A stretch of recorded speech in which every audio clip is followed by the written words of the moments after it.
Yeah.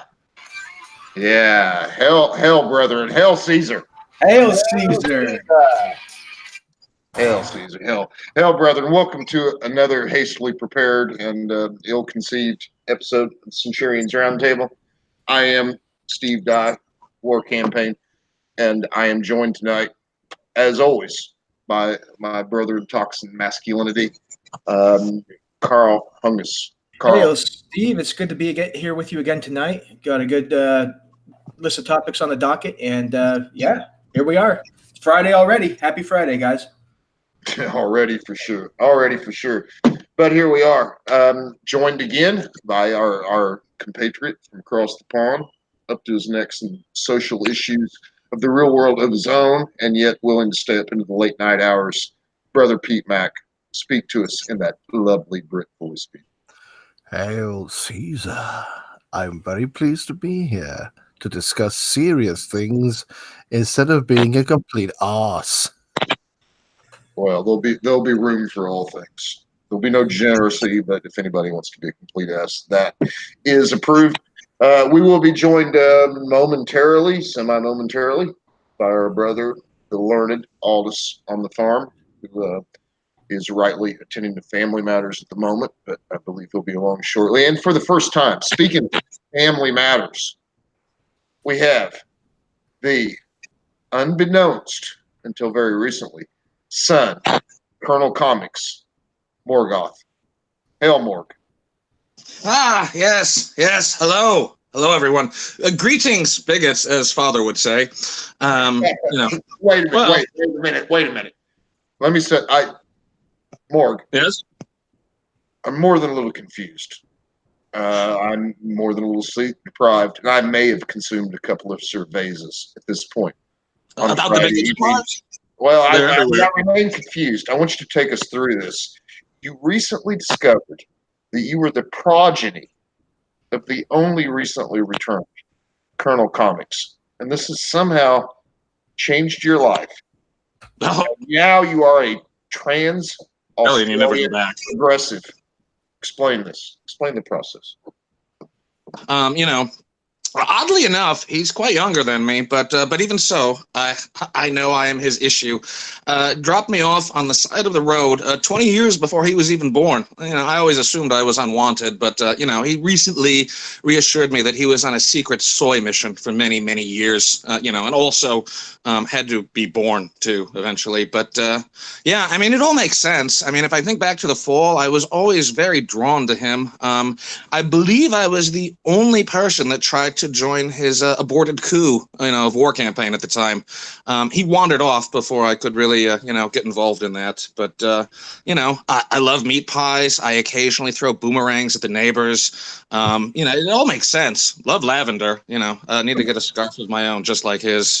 Good stuff. I deep and abiding love for Mel Gibson, except for all the biggety parts, but otherwise Mad Max, The Road Warrior, those were always favorites of mine. As you can probably tell from the Avatar. Well, let's just back up just a moment here. So you actually took part in the Colonel's insurgency, shall we call it, a short-lived and highly unsuccessful insurgency, because at that time the War Campaign was still more high tea, a little less gay. So that did not succeed. But you were part of that. How do you reconcile that with your time spent growing up as an orphan in the War Campaign compound? Well, it's like that movie Platoon. I feel like a child born of two fathers, one gay and high tea, and another one also very gay but much more soy. And so there's a conflict, a struggle inside me, and that's always been my struggle, I would say. Probably shouldn't have said it that way, but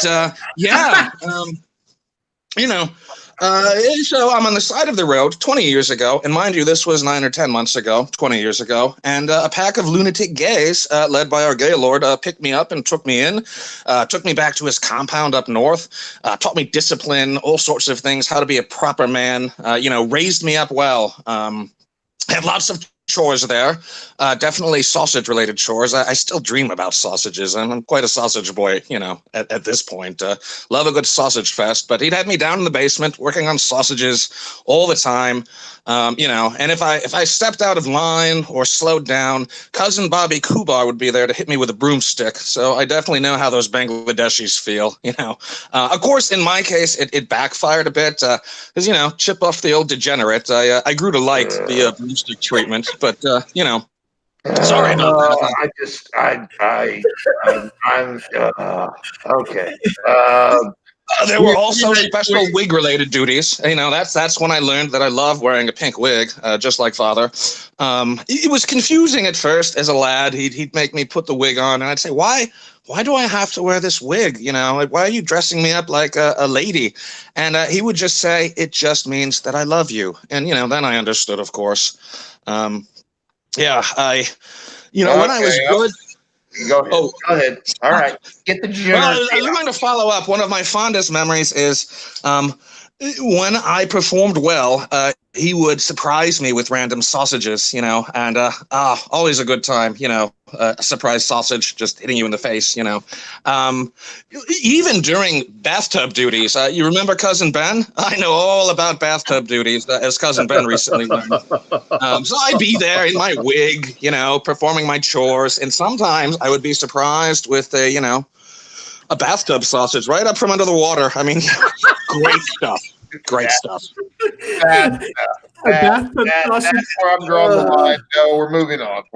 That's enough. We may circle back around to the degeneracy. Would that be a bathtub sausage? Would that look like the Red October coming out of the ocean, like in the movie? No, a lot like that. Yeah, it was very red. Mm-hmm.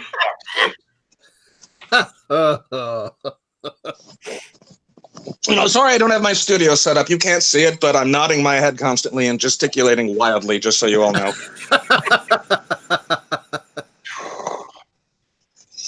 I tell you, I was shocked and aghast when the Colonel, departed us.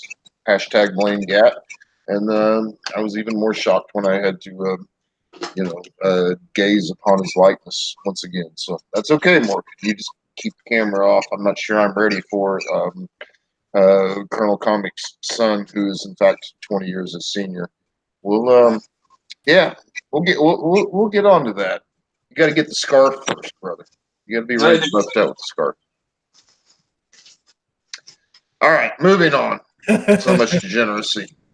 Let's move on to something a little more serious. So, first of all, a disclaimer. If anybody needs to catch up on the events of Comicsgate this week, it is your host. So I will be counting on my brethren. Bring me up to speed on certain developments that I may have missed as real-world concerns took prevalence. But, Carl, I understand that the head of Marvel Comics Public Relations resigned this week. So here's what we have. We have an article from June 7th, which would be today, from Bleeding Fool. I'm sorry. No, today is June 7th, and this article is from June 5th, sorry. Basically, it goes, PR and Communications Director Andrea Towers departs Marvel. Andrea Towers has left her position as Marvel Comics Sale and Communication Lead. Towers, who joined the company a little over 2 years ago in March 2017. She posted a statement on her personal Twitter account confirming the exit. Hey, friends, or do we want to have Pete read this? Yeah, Pete, if you would. Andrea Towers, can you do it in who's the chick from Austin Powers? Right. Posh female voice. I don't know. I'll just do a posh female voice. 3 girls with the machine guns in a problem location. Who's the brunette that was in Austin Powers? Damn it, I forget her name. Elizabeth Hurley. Oh yeah, Liz Hurley. God. All right, I'll have a go. Yeah. Hey friends, as some of you may have noticed, as of last week, I'm no longer with Marvel. Change is important and healthy. And I'm going to take the time to indulge in some self-care and focus on redefining my career goals and future wants. To that end, I've got some writing projects I've been working on and some opportunities that I'm excited to chase. I'm also looking forward to pursuing a few specific interests more professionally. That being said, if anyone's in need of a writer / PR gal, DMs are open. Well, that's a very transparent spin. Again, I'm not up to speed on this, bring me up to speed, brothers. But that's a very transparent spin on PR release from the former head of PR for one of the largest, big two, basically saying they fired my ass, need work. Yeah, I mean, if you analyze the word there, right? I mean, I've got like a paintbrush out right now, and I'm pointing at my screen like Caesar does when he's doing his videos with his pointer. But as I'm pointing at this thing, going through it line by line, the line that really sticks out to me is I'm going to take some time and indulge in some self-care and focus on redefining my career goals and future wants. That sounds like she got thrown out on her ass. I'd like to be in a position where I could take about 6 months and focus on myself. I mean, like when people use those buzzwords like self-care and redefining career goals and things like that, that tends to indicate that the job they were hired for, they were forcibly told to leave. I'd like to do that, but I have to go to work. It's strange. So, I mean, it sounds like she got her ass fired. And the thing that I'm wondering is, given how we have imprints like Vertigo closing down, how we have right imprints like Vertigo closing down, sales numbers of in terms of units sold, not necessarily dollars because they're scamming with the dollars, but in terms of units sold are down. Do you think that as a person who's in charge of communication and PR, this might be a result of them recognizing that some of the PR and social media things, some of the employees of Marvel or quote unquote contract employees and freelance employees that work for Marvel, some of the things they've been saying. I think go ahead. Reflect back on her, and maybe they're seeing the result of the 2 years of the SJW swarm on Comicsgate and just the way they've been treating everyone like shit. Well, I would hope that it represents, I mean, this is a faint hope, but I always have hope and look forward to the day when there is a reassessment of how current social media practices reflect on the professionalism of the company, let alone the creative output of said company. Pete, your thoughts? Yeah, I think it's obvious from, like Carl said, the wording, redefining my career goals. That's code for I've lost my job. I can't get another one for some time. So I'm going to pretend I planned all of this because I want to go and photograph butterflies in Bolivia for 3 months, followed by building a mud hut for people in a village in South Brazil somewhere. And the other tweet there to that end, I've got some writing project. That's, hey, give me a job. So I realize that you've become a trans Australian progressive, and so I hesitate to ask your opinion. But at the same time, I think that you are an astute observer of social media and interaction in any number of front channels and back channels. What are your thoughts on how that might reflect on the changing attitudes towards social media by major corporations, particularly those involved in comics? Well, I think part of the issue is that Disney's the master of Marvel Comics at this moment, and they hate controversy. They really hate controversy. They love money, and they hate controversy. And if you screw up and it goes up the chain at Disney, then the broomsticks come out and swack across everyone's backside. Definitely, like 1,000 Bobby Kubars coming after you at once. It's horrible idea. Everybody wants that. Well said, brother. Well, for instance, I'm not going to claim for a moment to know how the interior command structure of, to use a war campaign term, I don't know how the command structure works in Marvel Comics. If the PR or comms director has anything to do with the social media policy, but let's hope that this indicates there will be a change in the social media policy regarding contract workers, contract employees, and freelance employees. And then maybe we can all move on and get back to making money. making Good money. comics. There's a thought. Making money, providing for your family, putting aside bullshit social issues that have no real effect on the first two pursuits other than drag them down. So, yeah. All right.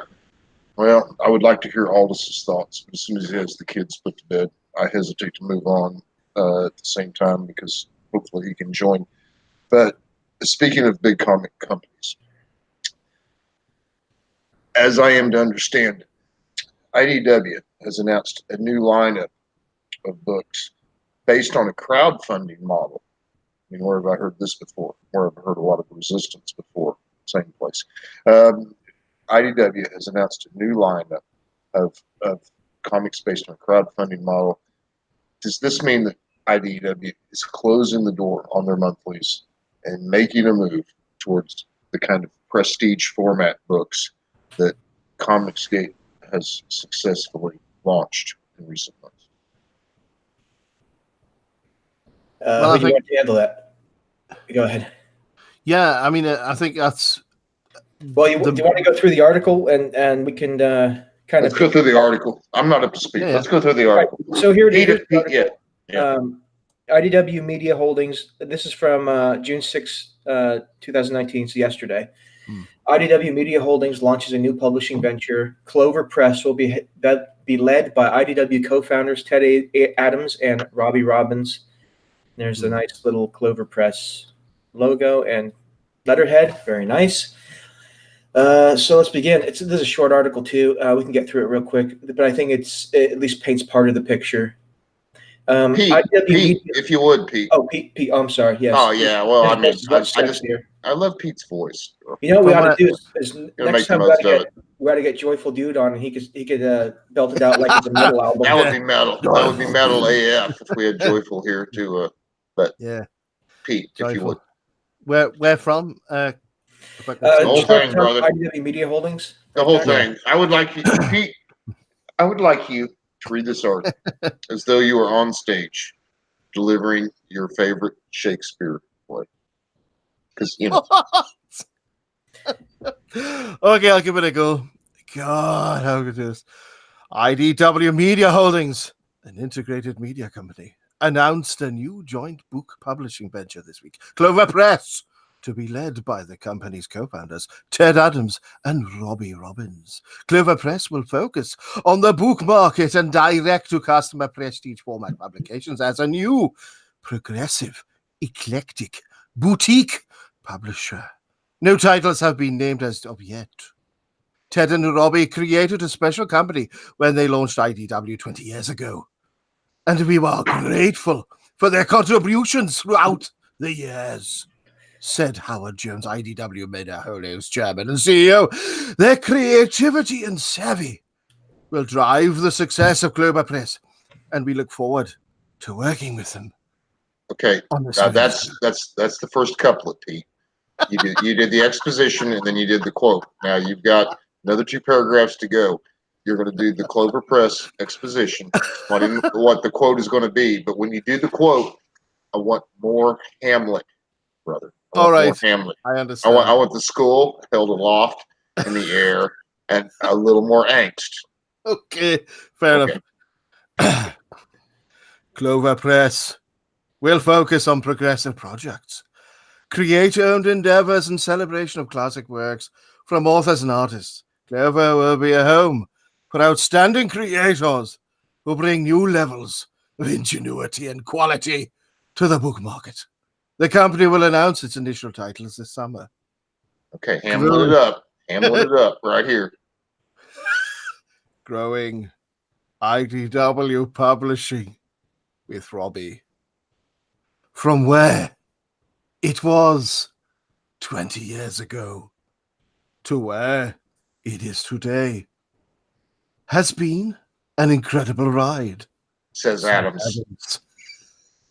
Now, with the company in excellent hands, it's time to focus our attention on new projects.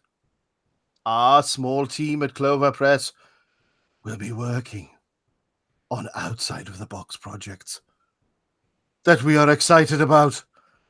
And we look forward to exploring new markets and getting more beautiful books out into the world. Okay, stop. Bravo. Well done, Pete. Well done, Pete. And before we get into more serious discussion of what that implies, if you could, this last line, if you could do that, I don't know. You want to do John Cleese or Jeremy Clarkson? Pick one. I'll go for Clarkson. I feel like Cleese would be more, timely, but I know you do a great Clarkson. So let's do this last thing in true Brit promo style. To find out more about Clover Press and their launch titles, sign up for the newsletter at cloverpress.us. You can also look for constant updates on the progress by following them. Okay, I could pick apart the grammatical in the end of that sentence, but Pete, what I want to know is this newsletter, is it the best? Well, no, I would probably say best in the world is the correct answer. That's what we're looking for. I would say that this show that we are doing right now is probably the best in the world. That's what we're looking for. That's what we were looking for. Well done, Pete. Thank you, brother. But yeah, more seriously. So, okay, less seriously. Up there towards the top, Morgoth, our first time son of the Colonel attendee. It says something about progressive, eclectic, and boutique. Well, we lost Morgoth. Where'd Morgoth go? I wanted to ask him how the lavender scarf shopping was going. Oh, did we lose him? But I can back. Okay, I'm gonna. Yeah, are you back, Morg? Back. Yes, I was drinking my black cherry soda pop. It's a beverage of color. That's all I drink now, beverages of color. None of the clear stuff for me anymore. But as you were reading that, I mean, they had me at Progressive, obviously. A progressive crowdfunding company. Sounds marvelous. In all seriousness, though, Hasbro's doing the same thing lately. They started a crowdfunding, side deal. I purchased one of the first products, a 4-foot-long Jabba's sail barge. So nobody tell Caesar where I live because it's very tempting. I'm sure he'd come and snatch it from me. I would myself if I didn't have one. Yeah, 4 foot. That is hardcore. It's crazy. That is hardcore. You gotta have a spare room for your Jabba. Yeah. Well, he does. Caesar does love Jabba, so yes, definitely don't tell him my location. All right, target. But it's. I don't know. I guess they're playing a little of if you can't beat them, join them. A lot more companies these days. The smaller ones usually are switching over to crowdfunding. It's all over the place in the gaming industry. I mean, clearly that's the Comicsgate model of crowdfunding right there, with a direct-to-customer prestige format, boutique publishing. That's it right there. They're going to try and copy the path pioneered by Zach and the path pioneered by EVS and everybody else. But that's concerning. But there's also other red flags and indicators that are going up about IDW. Should I pull up the other article before we tie it all back together, Steve? No, let's go to the next article. I was about to tie it back together. Let's go to the next one. Yeah. We'll tie it all back together with the previous article afterwards. But this is IDW. This is from Newsarama, garbage tier probably. Yeah, June 4th. Garbage tier. And now we're going to enlist the former president of Archie Comics, which is doing so damn well. Yeah, who do you want to read? Yeah. I mean, outside of a lot of the model I think now has to do with having some sort of teen rom-com that completely, I'm not well versed in the Archie universe for God's sakes, but I'm pretty sure whatever that CW show or whatever it is not actually it. But anyway, we're going to bring in the president of another failing company to perform an audit on a failing comic book company. Is that what we're doing? Just real quick, Steve, because there's an important nugget in here I want to point out to everybody. I'm just going to read it real fast because as much as I love Steve reading it like Hamlet, it took like 2 years. So I'm just going to read it real quick. I'm not Hamlet. Pete's Hamlet, but I'm not reading anything. That's what I meant. As much as like Pete's Hamlet, it was good. The dramatic effect takes a while. So I'm going to go through this real quick because it's important. IDW Media Holdings has tapped Alan Grafman to lead an internal audit committee and join the company's board of directors. Grafman was Archie Comics president from 2002 to 2005. I am delighted to welcome Alan Grafman to the board of IDW Media Holdings, said IDW chairman / CEO Howard Jonas. He brings deep knowledge of the industry and extensive experience and expertise in developing and monetizing strategic media assets. He will add significant value to our effort to realize IDW's full potential. This internal audit comes 2 months after IDW went public with interest in the possible sale of the company or other alternatives to maximize stockholder value and realize the full potential of its vast content library and pipeline. Grafman is currently the CEO of All Media Ventures, an investment company IDW describes. It says describes. It should be describes, garbage here. Garbage. As assisting companies to identify and seize marketing opportunities, grow revenue streams, and develop and license new products. Grafman previously worked at Disney, ABC, Hallmark Entertainment, Mercury Capital, and the Tribune Company. I'm delighted to team up with IDW and Howard Jonas, who created tremendous shareholder value across several companies. Grafman, IDW has great opportunity, and I'll work hard with the entire IDW board of management to achieve our potential. So the takeaway here is they are bringing him in to audit the company with an eye towards possibly selling the company or somehow maximizing the value to stockholders. Whether they're going to individually break off their holdings to the IPs that they have the rights to. Exactly. So what that indicates, we already know. What do we know about IDW? We know from Tug that they've been operating in the red for the past few quarters, right? Yeah. They've lost huge red, amounts. So red, it's purple. Yeah. And they've lost just millions of dollars in the past 2 years. So we know that. Then we also know that they're trying this crowdfunding model for prestige format books. And they're bringing this guy in to take a look at it, at the company, with the eye of selling the company or parceling parts of it off.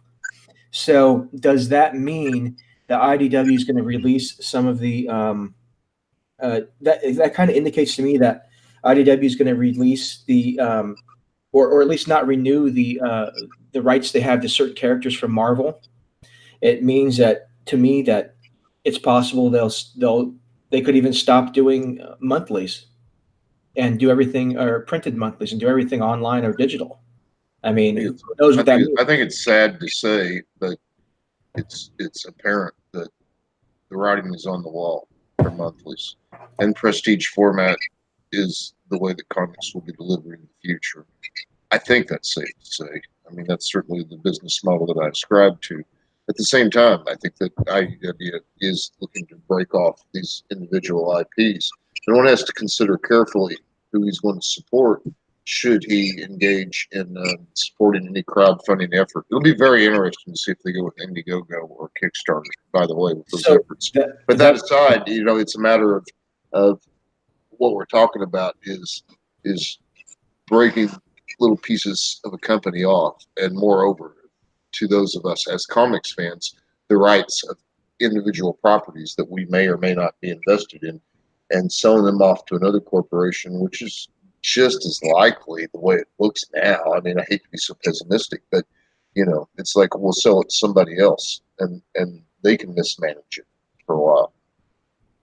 Now, does IDW own any of its own properties, or is everything just licensed? I believe it's all licensed. I have, however, had several surveys and not enough sleep. But I believe it's all licensed. You can bet your bottom dollar they're going to release some of those licenses, or at least not renew the licenses. Well, they own the rights to the licenses at this point. And then you get into I mean, I'm not prepared to quote chapter and verse, but you get into that deal where current Star Wars is junk, and yet who is it? Ted Turner actually owns the rights to Star Wars that isn't junk at this time, and they're waiting to get the rights back. Something like that. You get into a whole. You get into TV broadcast rights for the old movies. But you get into a swamp over who owns what. What you want is for Marvel to own Marvel and do a capable job of producing goddamn Spider-Man. How hard could that be? How hard could it be? But we see the continued licensing and breaking off, and they care about movies, not about comics. Comics are only a platform for the movies, which they're also mismanaging. I mean, where does it end, brothers? Where does it It Yeah, ends. sorry. It ends in dissolution or dissolution of the company. That's where it ends. Hmm. end? Okay, but on a happier note, does it signal a yeah, we could beat that to death. But does it signal a realization that not unlike cutting the cable? I mean, I no longer, as some of you guys know, I am an avid supporter and an next participation in pro motocross. I have a package that I bought from NBC Sports, which allows me to watch qualifying and the races in real time, live, no commercial interruptions from wherever I'm at on those occasions when I'm unfortunately not able to be personally in attendance. But that's how I get my motocross. Comics are the same thing. Is it a move toward? Is this thing by IDW in the most positive light that we could put upon it, in the most positive spin that we could apply? Is it a move towards the realization that as consumers, we want what we want. We don't want to pay for stuff that we don't want. So therefore, bring it straight to me, and I will pay accordingly. Because that could be a positive. Yeah, I mean, to quote Newsarama, that's a pretty good deception of the situation. They do need an editor. Yeah. Sorry, sure. Yeah. But yeah, I think finally it proves capitalism works, doesn't it? At the end of the day, Alan wants to eat. Alan would like to eat some food. Therefore, he has to earn some dosh. To earn dosh, he has to give his customers what they actually fucking want. And that's the situation they find themselves in. Well, that's too simple, isn't it? It's too simple. So let's use that to pivot to, speaking of a service that I had considered subscribing to, which would be the DCEU, whatever that cable service is, whatever, and then I hear things and I see the previews of Teen Titans, and that's not my deal. I want George Perez, I want that era of Teen Titans. I want Jeff Johns' relaunch of Teen Titans, and then I might be interested. But when I see that what they put on the air as teasers on a YouTube thing, I'm not inclined to do it whatsoever. The Doom Patrol, I mean, maybe more interesting, but I'm still not coming off my wallet. Now, they tell me that they're making a series of Alan Moore's. Well, I mean, they didn't specifically say Alan Moore. But when you think Swamp Thing, if you're a comics reader of, any peccadillos, you think Alan Moore, you're like, that I'll give a shot. That, here's my credit card number. Let's see what it looks like. And I'm still confused about this. I guess that they shot the whole first season, and then if you subbed up, you could watch the whole first season. And yet, speaking of PR, they've announced that it is canceled. They showed one episode, and now it's canceled. How do you know what your return is? How do you know that you're not going to get my money when you don't give it a chance? I don't. Somebody explain this to me. I've been out of the loop. Can anybody explain this to me? Well, we have a nice little article here, Steve. Tells us all about it. It's actually like 4 sentences.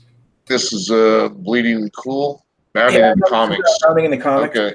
Well, as long as you've got your pop-up protection in place, let's go through it. I already killed all the pop-ups. Pete, you want to read it, or Morg, you want to read it, or you want me to read it? Morg, I think you should give it a go. Yeah, let's have a Morgoth read. Let's see if he can do it. Is he there? Morg calling Orson. Orson calling Morg. Come in, Morg. All right, he's late to the party. Sorry. Yeah. This kangaroo again. I got him.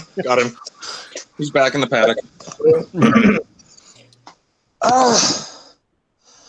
Yeah. Well, I mean, the new, still the same new DC service, correct? Yeah. So.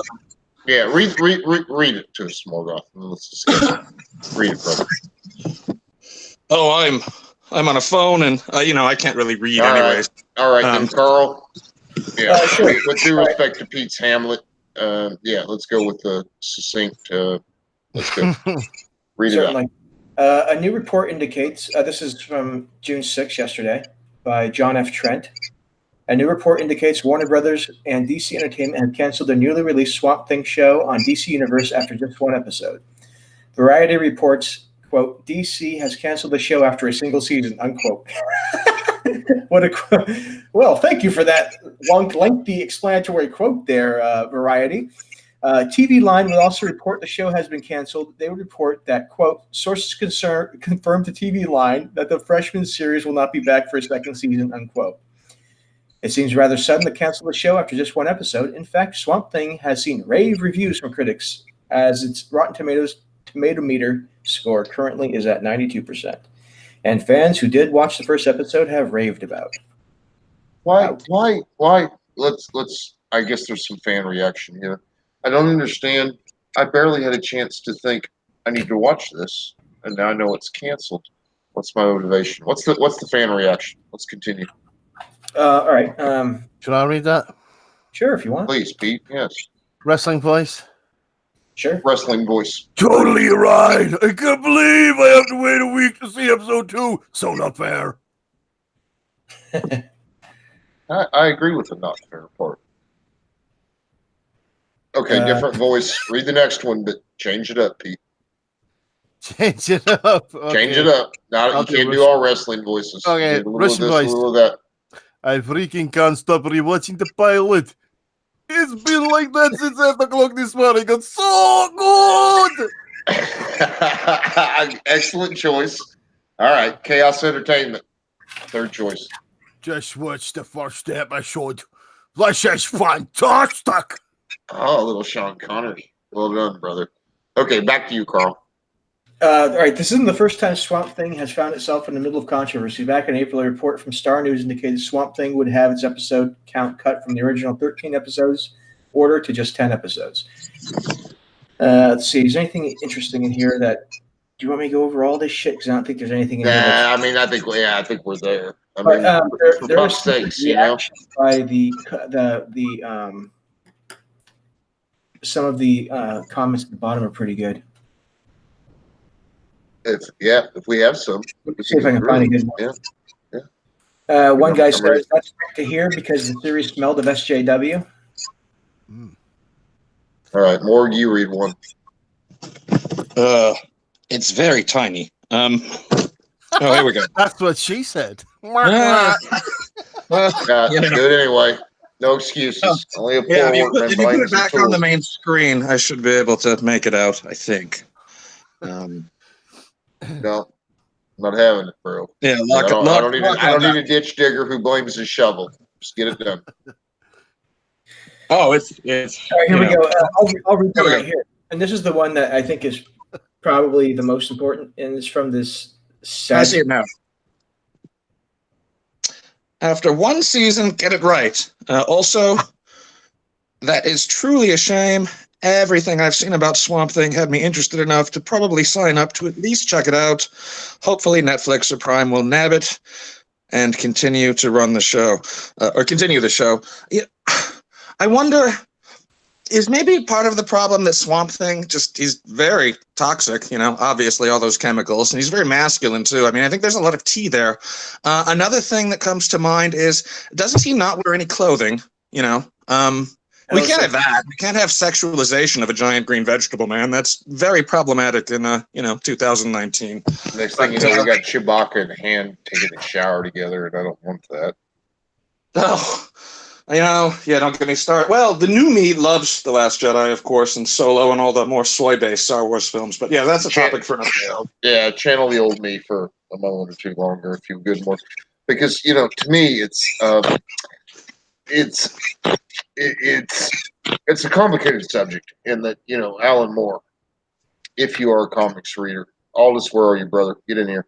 Alan Moore certainly was one of the foremost experts in actually doing a ample job, a able job of deconstructionalism. And now we're up to our neck in deconstructionalist bullshit. But when it's done well, as Alan Moore did with The Watchmen, as how he inverted tropes with Swamp Thing, as how he did Supreme. I don't know if you guys have read Supreme, but if you want to read, an inversion of some Superman tropes, that is excellent. If it's done well. But certainly in the wake of Alan Moore and some other creators of that caliber, you see, frankly, very hack individuals pursuing that to the ends of the earth in specific contrast to it's the trope that matters. It's the archetype that matters. To invert it occasionally is one thing. To continually push towards inverting it altogether destroys all that makes, I don't know, me a fan. I guess I can't speak for anybody else. I think it's fascinating right. when It it's ends up done becoming well, a but cheap trick. yeah, it's a cheap trick at this point. Exactly. And I mean, again, as a consumer, I might still bite. I might still want to see this first season of Swamp Thing. The only season apparently I'm ever going to get, because even if it's done poorly, I'd like to see what they do with that. But when you announce to me, I dabble in marketing occasionally in both the real world and, in being not gay on the interwebs. But I don't understand, I mean, full circle, the theme of the show is this: Marvel's public relation head resigns. IDW launches a public relations campaign, basically adopting the business model, if not the tenets, that Comicsgate describes to. And now we see DC possibly getting my money for a subscription service, which personally I think the direct to consumer, I don't want to buy all your crap, but I will buy that crap. I think that's viable, but here we are. They've announced to me that there won't be a second season. That doesn't make me want to come off my credit card to see the first season. How is that marketing? What the hell are they thinking? And is it? I mean, as you said, Mark. I mean, maybe that's it. Maybe it's that Swamp Thing, who is in fact a biological creature, is just too manly for various gender identification to deal with. What the hell? Discuss. Well, it might. Oh, I'm sorry. Go ahead. Yeah, I'm the only one from my experience. I mean, I used to watch something called The Last Kingdom, which was about the formation of England, Anglo-Saxon Britain. Fantastic show. BBC got rid of it after 2 seasons because it was quite entertaining and quite manly, masculine. It was really good, but it wasn't. They weren't able to charge it with enough soy-based politics, so they sold it off to Netflix. And these shows are, they're not designed to be political pamphlets. They're designed to be entertainment, and there's an agenda that's being followed here. And these shows, which they're not able, if they can't get it politically charged, then they get rid of it. I mean, for instance, the latest Tolkien movie, that was completely butchered because the Hollywood directors, whatever, they looked into Tolkien's life. They saw, he was a committed Christian. He's a good Christian. He wasn't a negative stereotype like we usually use. So we can't butcher the idea of being a Christian. Let's just completely cut it out of his life. And that was like 90% of Tolkien's life. So you get this emaciated version of Tolkien in this movie they produced.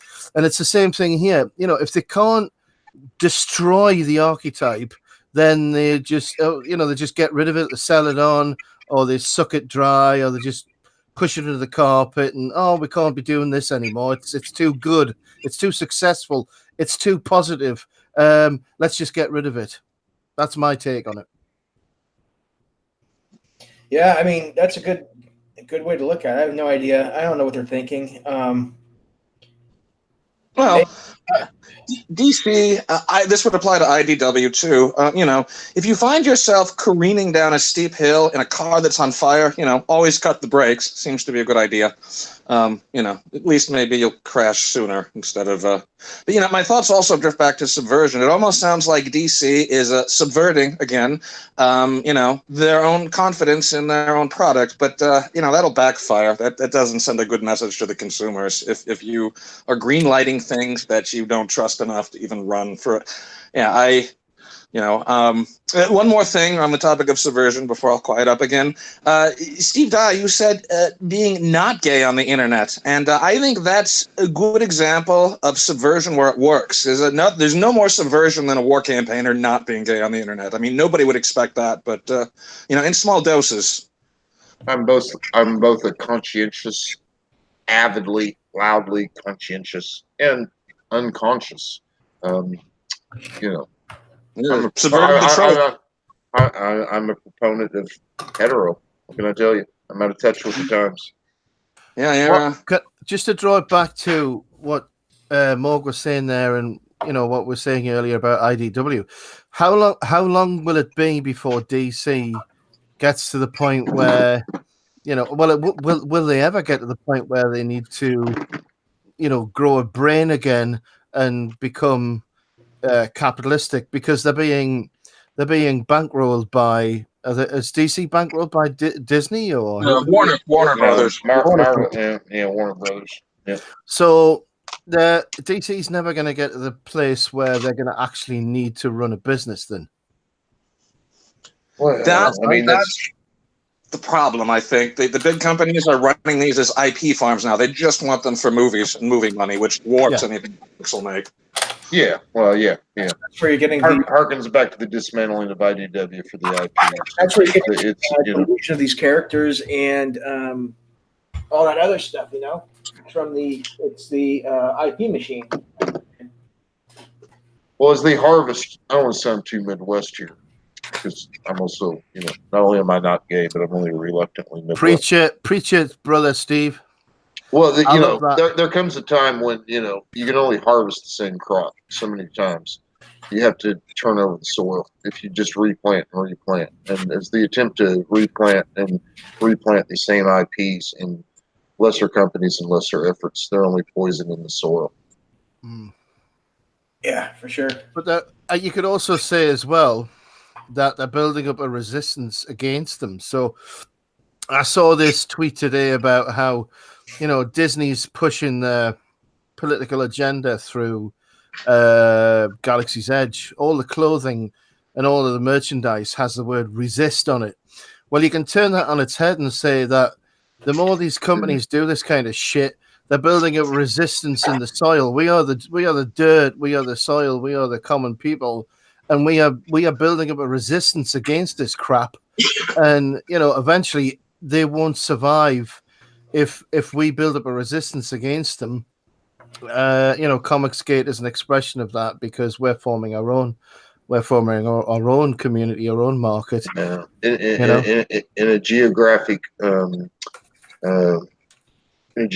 reference, I'm far more comfortable with. The wave always breaks against the shore. Yeah. You could be paddling out. That's where we're at right now. But I believe that the way that we tend to look at things collectively we'll be catching the wave soon. Our wave is soon to break because the other one is crashing against the shore. Yeah. Also, I'd like to go surfing. Yeah. I would as well. Yeah. I can't surf, but I'd still like to. I can, and I'd still like to, but I'm painfully far from an ocean. Anyway, yeah, as to professionalism, both publicly and privately, as you guys know, I do grow weary of the lack of professionalism. I grow weary of the lack thereof in certain circles.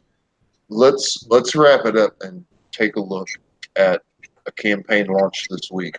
by a man that I believe epitomizes good old-fashioned American values, but moreover, professionalism. A book that is, essentially already completed versus some remastering of the print files and some revisions to the art and the lettering and so forth. And also, by the by, the preeminent letterist in all of Comicscape, Eric Weathers, who has done, I mean, what hasn't he done? What hasn't Eric done? This is how you do it. Let's talk about this campaign. Let's take a look at it. All right, Maria, it's up.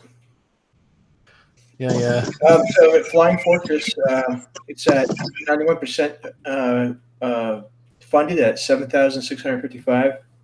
I'd like to get that up a little higher, but yeah, this is his campaign right here, and according to all reports, it's already done, ready to go in the can. We just need this thing to get funded. Mm-hmm. And the thing I like about Eric is that he's really focused on his audience, on his patrons, his customers, and he's a creator that exhibits all of the most positive aspects of someone who wants to, give a really good product to his customers, and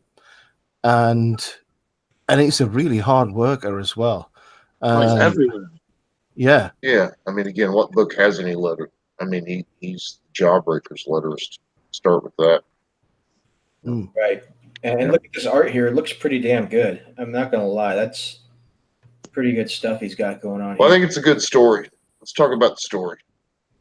So he's got World War II bomber pilots that somehow find themselves displaced in time, not unlike the paterfamilia of our own Melkor, who's somehow the progeny of Colonel Comics, nearly 20 years a senior. It's a time rift story. They find themselves in all sorts of circumstance, but who doesn't love some World War II imagery juxtaposed with a travel back in time? Pretty intriguing stuff. Oh, he's got World War II Germans with plague masks on. It's it looks wonderful. A lot of pages. He's 200 pages. Very interesting guy. I mean, aside from everything else, aside from the quality of his work, how prolific he is, I also noticed when he was on a stream yesterday, and then this was very touching to my heart, he likes to wear helmets, and you know how I feel about men who wear helmets. I like the fact that he had pretty decent Metallica licks, even though he's claimed he hadn't actually, speaking as the guy with 20 or 30 guitars in a closet he hasn't picked up in 6 months. Dude, grab that thing off the wall and, and I mean, geographically, I feel like me and Eric could jam one of these days. So I like that too. But that's beside the point.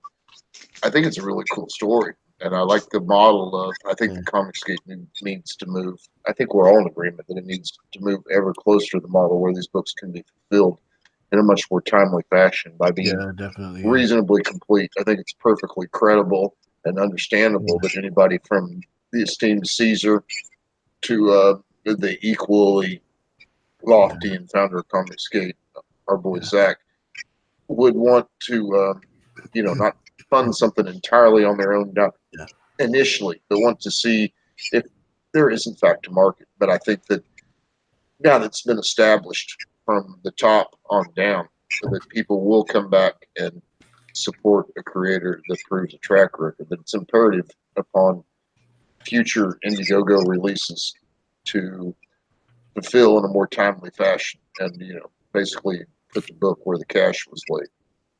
And I feel like this is a step forwards in that, and I hail Eric for that. Yeah, exactly. And the market will decide as well, because if people like Eric are doing this in a really polished way, and they've worked it all out, and they've got it running efficiently, then these are the people who are going to prosper. Because if they can produce a book, get it to the customer in a timely fashion, and they've got it all organized, then they are going to succeed. That's the key. And I think Comicscape's ready for this now. I think you're right, Pete. Yeah, and like I said, everything looks good. He's got a lot of nice tiers here. I like it when they have a lot of tiers to choose from because I sometimes will back at a higher level, so I like having the option to get original art, which he has. He's also got a $50 tier, which is really nice. It's their featured tier. You get the book signed, a print, and a top secret print, which we don't know about yet. So Yeah, well, let's run through the tiers a little bit, if you would, Carl. Educate me in that, I mean, he just launched, and I have been frightfully busy with real world concerns. sure. That is, without a question, it's the kind of campaign that I normally would back on the first day. I haven't got there yet. I'm totally going to back this, obviously. But let's have a look at the perks and see where a guy should lay his dollar down. Feature tier is the $50 tier, which I just spoke about. You get the book signed and 2 prints, including a top secret print. At $25, you get the original run, the unmastered version, 2 of them.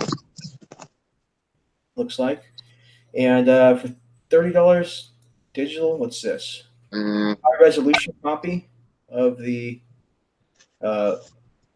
You get the high resolution copy of the book. For $35, you get a signed copy of the book, physical copy. $60, you get 2 signed physical copies and a print, and both prints actually. I wish Aldous would have been able to join us to comment on. I think the secondary market for this book will be strong. Given a fairly limited print run, given the page count, given the quality of story, as much as I've seen it. I think the secondary market will be good. That 2-book tier, one for the bookshelf and one for the secondary market. That might be a strong selection. Right, because this will be his first book for that's actually his for Comicsgate, so it'll be kind of a first, which is good. Did you want me to finish out these tiers? We have the yeah. Let's go through the rest of the tiers. We have the book and the sketch for $75. For $200, we have the book and a penciled page, and that includes prints and all that stuff.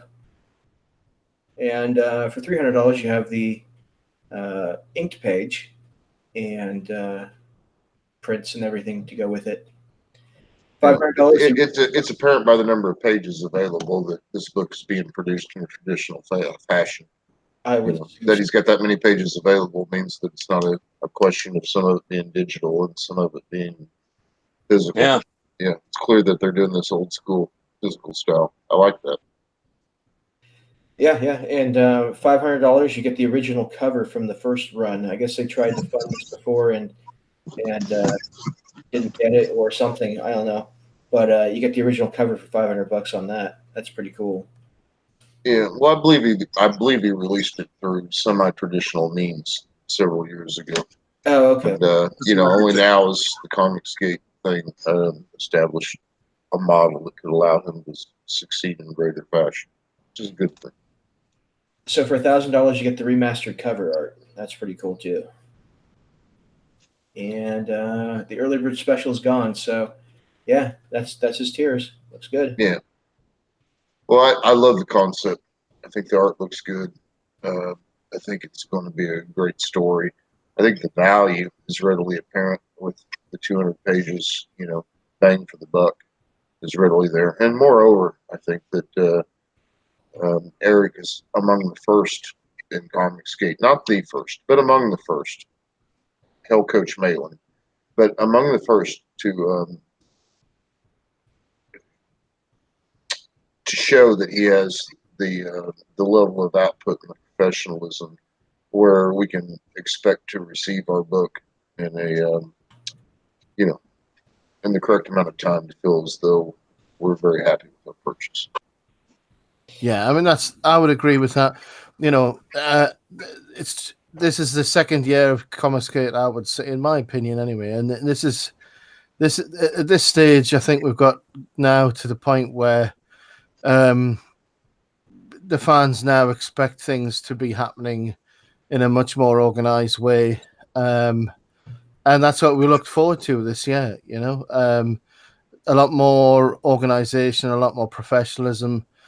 We've been through our ups and downs, but we've also been through we've seen people, the growing pains of logistical problems and things like that. And now we're looking forward to a much more polished and professional outcome in this year. Excellent. Hail professionalism. I think that almost brings us to a close, and yet I will put our brother Morg on the spot. And Morgoth, if you could regale us with just one more tale of your time growing up as an orphan within the war campaign compound. Well, one of the ways that Ro toughened me up was, because it was needed. It was needed. I'm still half soy, of course. You know how he likes to take people out into the middle of the woods in the dead of winter. Oh yeah, all too well. Imagine being a young lad, given nothing for protection except for your pink wig, a few sausages to eat, and then just running around naked out there for 2 weeks straight. It wasn't pleasant at the time, but it changed me. It changed me in a good way, and I'm glad I went through it. He really knows how to make a man of you. Would you say it built character, Morg? Oh yes, lots of character. Yes, gaily so. Indeed. Yeah. Indeed, brothers. Indeed. All right. And with that, brothers, hail Caesar. Hail Caesar. Hail War campaign. Hail everybody. All right, I'm going to end the stream. Hail yeah. Thanks for tuning in. Bye.